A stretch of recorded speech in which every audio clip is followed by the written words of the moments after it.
Si vous arrivez en deuxième année de droit, vous allez peut-être devoir faire des choix entre différentes options de matière. Et dans de nombreuses facs, vous allez devoir choisir comme matière à TD entre le droit pénal général et les finances publiques. Le problème, c'est que vous ne savez pas trop quoi choisir et surtout vous avez peur que le choix que vous allez faire se répercute sur votre cursus et plus tard sur la sélection. Grâce à cette vidéo, vous allez avoir toutes les clés en main pour faire le bon choix entre ces deux différentes matières qui sont classiques du cursus de droit. Et vous verrez notamment que le droit pénal, qui est étudié en deuxième année, c'est pas forcément ce à quoi on s'attend.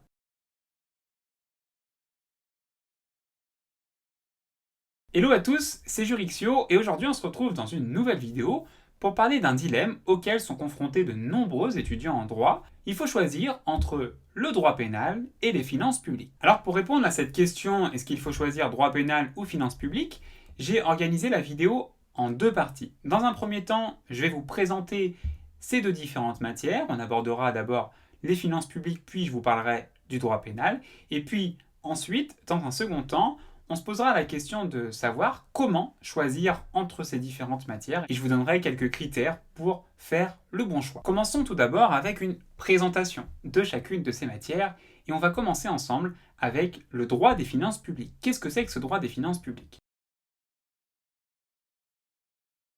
C'est tout simplement l'étude du budget, des comptes de l'État et des collectivités territoriales, départements, régions. Donc c'est du droit budgétaire en quelque sorte. On va étudier le budget de l'État, les ressources, les charges de l'État. Par exemple, comment se vote le budget de l'État, l'argent de l'État. Qu'est-ce que c'est qu'une loi de finances ? Comment on vote une loi de finances ? Comment sont réparties les ressources et les charges de l'État ? En finances publiques, on parle également des finances locales, donc pas que l'État, on parle des finances départementales, des finances de la région ou encore des finances de la commune. On y étudie également les grands principes budgétaires tels que le principe d'annualité ou encore le principe de transparence qui sont vraiment des principes fondamentaux en finances publiques. Et puis on aborde également les finances sociales à travers l'étude du budget de la sécurité sociale. Alors mon avis personnel sur cette matière, c'est une matière qui est assez technique quand même, c'est difficile de rentrer dedans. Pour autant, si vous aimez bien la fiscalité, si vous aimez bien l'argent, si vous aimez bien comprendre le fonctionnement de l'État, c'est quand même assez intéressant. Je le conseille plutôt pour ceux qui se destinent au droit public. Personnellement, moi, j'avais pas forcément accroché à la matière, mais j'avais un bon prof, ce qui m'a permis de m'y sensibiliser, en tout cas. Maintenant, le droit pénal général. Mais juste avant, si vous aimez bien la vidéo, n'oubliez pas de la liker pour le référencement. Pour vous, c'est peut-être pas grand-chose, mais pour moi, c'est juste énorme. Ça permet à mes vidéos qu'elles soient mieux référencées et donc ça permet de montrer votre soutien à la chaîne. Et puis, si vous voulez avoir d'autres vidéos de ce genre-là, dites-le en commentaire et surtout, n'oubliez pas de vous abonner à la chaîne. Il suffit juste de cliquer sur le bouton s'abonner et d'activer la cloche. Maintenant, qu'est-ce que c'est que le droit pénal général ? Attention, j'insiste sur le général, on verra pourquoi ensuite. Le droit pénal général, c'est l'étude de l'ensemble des règles qui concernent les infractions et qui déterminent les peines qui sont applicables à ces infractions. Autrement dit, c'est la branche du droit qui réunit l'ensemble des règles de conduite imposées par la société aux citoyens, règles de conduite qui, si elles ne sont pas respectées, entraînent des sanctions pénales, entraînent des peines. Si je vole, si je ne respecte pas la règle de conduite qui est l'interdiction de voler, qui est posée par le code pénal, je risque une peine d'emprisonnement, peine d'amende. Le droit pénal va déterminer des comportements qui sont interdits, qui doivent être réprimés, c'est ce qu'on appelle des infractions pénales. Une infraction pénale, c'est donc un comportement qui est interdit et qui est sanctionné par le droit pénal et qui est donc passible de sanctions pénales telles que l'amende, l'emprisonnement, les travaux d'intérêt général, etc. Ces infractions pénales, ça vous le voyez en droit pénal général, ces infractions pénales sont divisées en trois catégories. Les crimes, le meurtre, l'assassinat, le viol, etc. Les délits, le vol, l'abus de biens sociaux, etc. Et enfin, les contraventions, l'excès de vitesse, par exemple. Ce qu'il faut bien comprendre par rapport au droit pénal qui est enseigné en deuxième année, c'est que c'est du droit pénal général. C'est pas du droit pénal spécial. C'est important de bien comprendre la distinction. Le droit pénal général, qui est étudié en deuxième année donc, c'est la théorie générale du droit pénal, c'est-à-dire les principes généraux du droit pénal.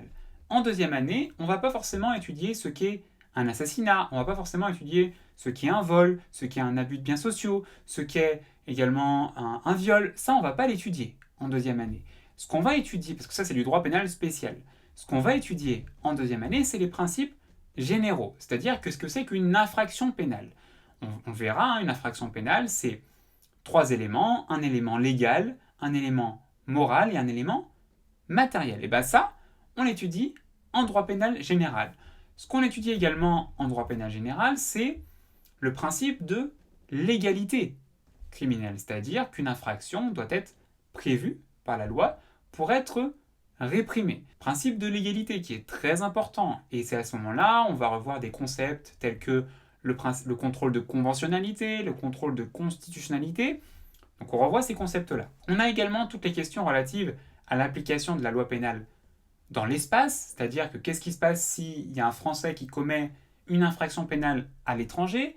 À l'inverse, qu'est-ce qui se passe si un Français est victime d'une infraction pénale commise à l'étranger. Donc c'est ces questions-là qu'on étudie en droit pénal. Il y a également la terrible question de l'application de la loi pénale dans le temps, avec le principe de non-rétroactivité. C'est le principe de base, mais il y a de nombreuses exceptions, avec notamment le principe de rétroactivité in mitius pour les lois pénales plus douces. Et puis enfin, on étudie un peu les règles générales relatives aux peines. Qu'est-ce que c'est qu'un emprisonnement? Qu'est-ce que c'est qu'une peine d'amende? Comment sont catégorisées les différentes peines? Bref, c'est ce qu'on étudie donc en droit pénal général. Quand j'ai fait cette découverte, personnellement, là je vais donner mon avis perso sur le droit pénal général, quand j'ai su et quand j'ai commencé les premiers cours de droit pénal général, j'étais vachement déçu. C'est-à-dire que je m'attendais à étudier ce qu'est un meurtre, ce qu'est un viol, ce qu'est un vol, un recel, bref, connaître toutes les infractions.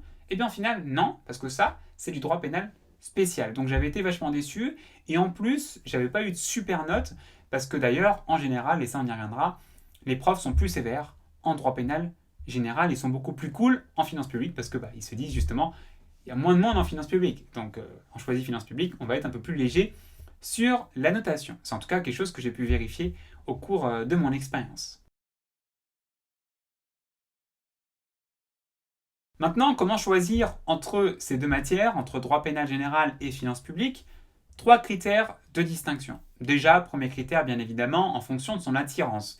C'est-à-dire que rien qu'à l'évocation du droit pénal ou des finances publiques, on va peut-être plus se sentir attiré par le droit pénal, parce qu'on aime bien les séries, les séries criminelles par exemple. Donc on va plutôt s'orienter vers le droit pénal, ou alors si on aime bien plutôt la politique, tout ça, l'État, le budget de l'État, le droit constit, on va plutôt aller vers les finances publiques. Donc ça se vaut. Ensuite, deuxième critère, le projet professionnel.